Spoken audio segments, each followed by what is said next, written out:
নমস্কার বন্ধুরা, sister tasty kitchen আপনাদের সবাইকে স্বাগত জানাচ্ছি। আজকে টেস্টি কিচেনের রেসিপি হচ্ছে পিঠে। তো শীতকাল বন্ধুরা, শীতকালের তো পিঠেটাই মেন। তো আজকে আপনাদের সঙ্গে একটা নতুন নতুন নয়, খুব পুরনো একটা রেসিপি আপনাদের সঙ্গে শেয়ার করব, যেটা আমার গ্র্যান্ড নানি আমার মায়ের দিদিমা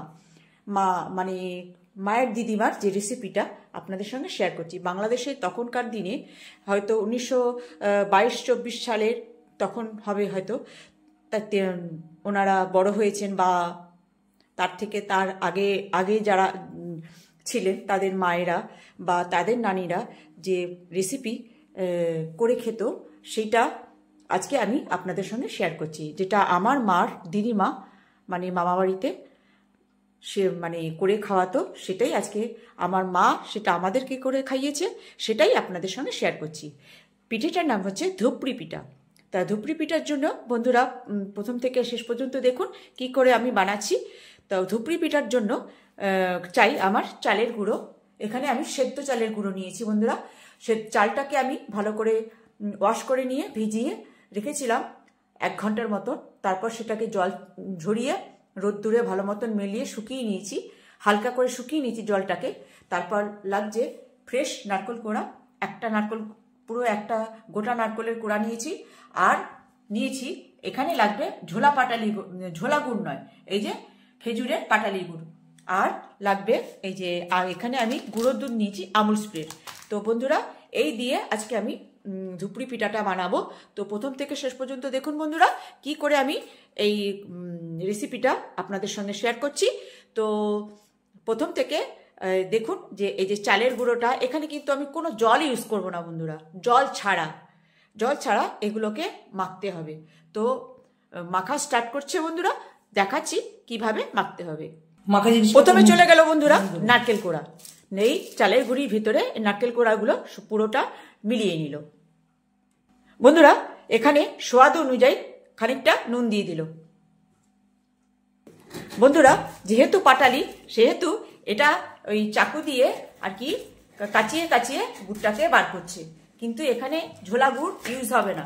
সব সময় মনে রাখবেন, যদি কেউ করে খান আমার এই সামান্য রেসিপি, তো আমার গ্র্যান্ড নানির রেসিপি, তো এরকম করে গুড়টাকে কাচিয়ে চাকু দিয়ে নাবিয়ে নিতে হবে বন্ধুরা। এই যে চালের গুঁড়োর সঙ্গে নারকেলটাকে ভালো করে মিলিয়ে নিচ্ছে বন্ধুরা। এই যে চালের গুঁড়োর সঙ্গে আর নারকেলটা মাখানো হয়ে গেছে। এবারে এর মধ্যে দিয়ে দেবে গুড় বন্ধুরা।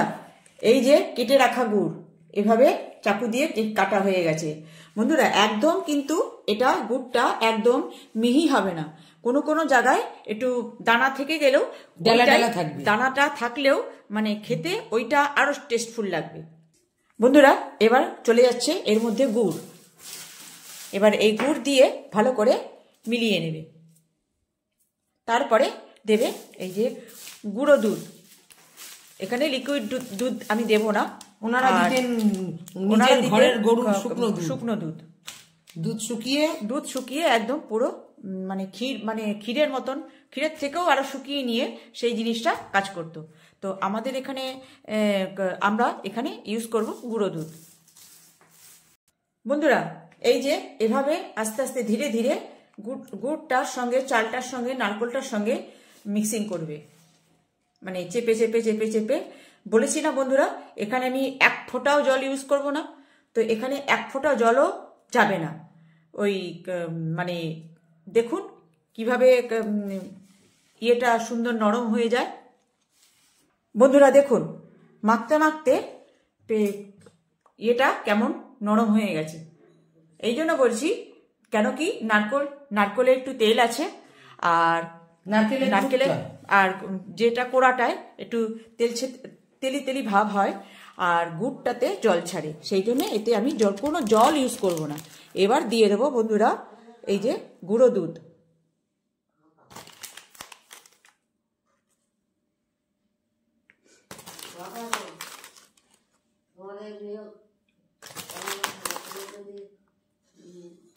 এখানে আমি 4 চামচি গুঁড়ো দুধ দিলাম। এটা এবার ভালো করে মেখে নেবে বন্ধুরা। এখানে ওভেন ধরিয়ে আমি হাঁড়িতে জল বসিয়ে দিয়েছি। তারপরে বসাতে হবে এই যে তারপরে এটা বসিয়ে মানে আমাদের ছাঁকনি প্লেট নেই, সেই জন্য আমার কাছে এইটা আছে, এটা দিয়ে আমি আজকে কাজ করব। বন্ধুরা দেখুন, যেরকম আটা মাখে না, ঠিক দেখুন এরকম কিরকম ডোয়ের মতন হয়ে গেল।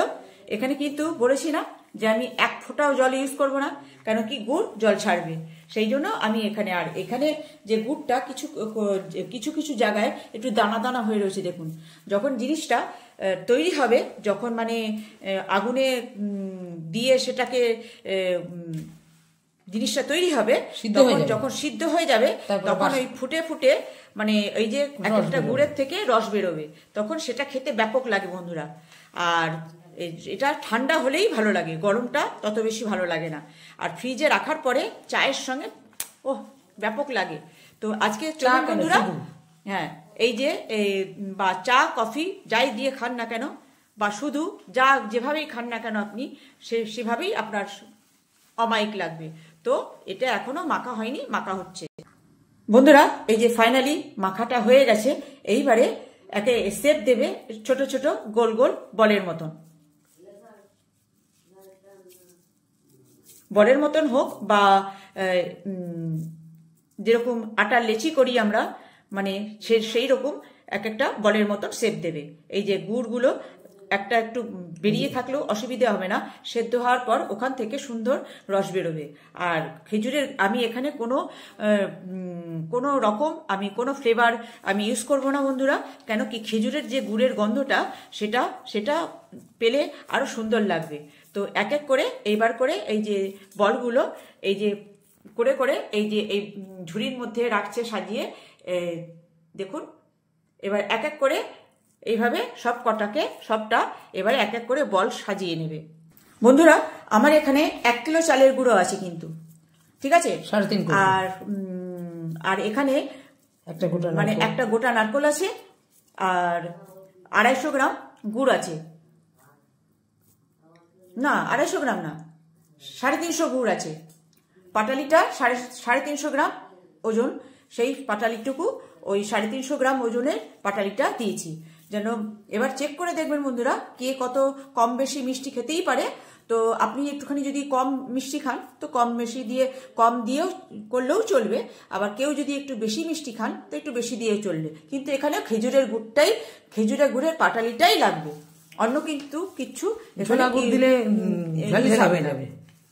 এই যে জলটা কিরকম ফুটছে দেখেছেন তো। এইবারে এই ফুটন্ত জলের মধ্যে ঝুড়িটা বসিয়ে দেবে। আগেকার দিনে বন্ধুরা এর ভেতরে খড় মানে বিচুলি, মানে ধান কেটে যে বিচুলিটা বেরোয়, আগেকার দিনে তো এত ঝুড়ি, এত ছাঁকনি এতটা ছিল না। তো তাদের মতন তারা এর ভেতরে খড় দিয়ে মানে সেগুলো সুন্দর করে সাজিয়ে তারপরে সেগুলোকে সেদ্ধ করতো। তো আমরা তো এখানে আমাদের বাড়িতে তো আর খড় নেই, বা আমরা গ্রামাঞ্চলেও থাকি না, আমরা থাকি শহর অঞ্চলে। সেই জন্যে যাতে আমার মা এরকম ভাবে আমাদেরকে করে খাওয়াতে পারে, তো মা আমাদেরকে মা আমাদের এই হাঁড়ির উপর একটা ন্যাকড়া বাঁধতো, ন্যাকড়া বেঁধে তার ভেতরে এগুলোকে সাজিয়ে দিয়ে তারপরে ঢাকনা দিয়ে চাপা দিয়ে সেদ্ধ করতো। তো আজকে আমরা ন্যাকড়া দিয়ে হয়তো করলেও করতে পারতাম, কিন্তু হাতের সামনে দেখলাম যে ছাঁকনি রয়েছে, আমার মানে প্লেট ছাঁকনি নেই, কিন্তু ঝুড়িটা এটা কাজ দেবে, সেই জন্য আমি এখানে ঝুড়িটা বসিয়েই কাজ করছি। তো এইবারে এটার মধ্যে চলে যাবে বন্ধুরা, এই যে সাজিয়ে নেওয়া হয়েছে বলগুলো, এবারে এইটা ধরে বসিয়ে দেওয়া হবে ওই জলের ভেতর। বন্ধুরা এই যে হাঁড়িটার ওপরে এবারে এটা ভাপে সেদ্ধ হবে। এইবারে এইটা চলে যাবে ঢাকনা, এবার মিডিয়াম লোয়ে মানে মিডিয়াম ফ্লোতে আর কি এটা সেদ্ধ হবে আধা ঘন্টা। তত করে সেদ্ধ হোক, তারপর দেখাচ্ছি যে কিরম হয়েছে। বন্ধুরা আধা ঘন্টার উপরে হয়ে গেছে। আমি এই রকম করে এই যে পাশ দিয়ে যেহেতু ঝুড়িটা ছিল সেহেতু এইরকম ন্যাকড়া দিয়ে আমি বেঁধে দিয়েছি। আর এই যে এবার ঢাকনা খুলে দেখছি বন্ধুরা, এই যে আমার ফাইনালি সেদ্ধ হয়ে গেছে। এই ধুপড়ি পিঠা আমার সেদ্ধ হয়ে গেছে। এইবার এটাকে গ্যাস অফ করে নামিয়ে নেব। ততক্ষণে ভাপটা আবার আটকে দিচ্ছি এই কারণে, ভাপটা থাকুক। ভাপটা থাকলে বন্ধুরা ওটা যেটুকু একটু কম আছে ওই মানে তার সঙ্গে ওটা অ্যাডজাস্ট হয়ে যাবে। তো বন্ধুরা এই ছিল আমার সামান্য একটা রেসিপি, গ্রান নানি রেসিপি, যেটা বাংলাদেশের লোকেরা এইভাবেই খেত। তো বন্ধুরা আজকে এই পর্যন্ত। আমি ঠান্ডা হয়ে যাওয়ার পরে খেয়ে দেখাচ্ছি, যে এখন তো ওটা ধরা যাবে না, ভীষণ গরম, সেই জন্য খেয়ে দেখাচ্ছি যে কেমন হয়েছে। ঠান্ডা হয়ে যাক বন্ধুরা, তখন আমি দেখাচ্ছি যে কেমন হয়েছে। রাখছি বন্ধুরা, গুড নাইট। বন্ধুরা এই সামান্য রেসিপি আপনারা বানিয়ে খাবেন, কিন্তু অসামান্য লাগবে, মানে ভীষণ ভীষণ সুন্দর লাগে। যখন যখন ঠান্ডা হয়ে যাবে না, আর এইটা যখন ফ্রিজে রেখে ফ্রিজ আপ করে খাবেন, তখন ব্যাপক সুন্দর লাগে বন্ধুরা। এই আমার এই সামান্য রেসিপি আপনাদের কেমন লাগলো আর একটু কমেন্টসে জানাবেন, আর পারলে লাইক শেয়ার দেবেন, আর পারলে সাবস্ক্রাইব করে নেবেন, কেন কি আমার যে সামান্য সামান্য রেসিপি আপনাদের কাছে পৌঁছে যাবে, আর পারলে বানিয়ে খাবেন। আমার রেসিপি বানিয়ে খেয়ে এনজয় করবেন। রাখছি বন্ধুরা, গুড নাইট।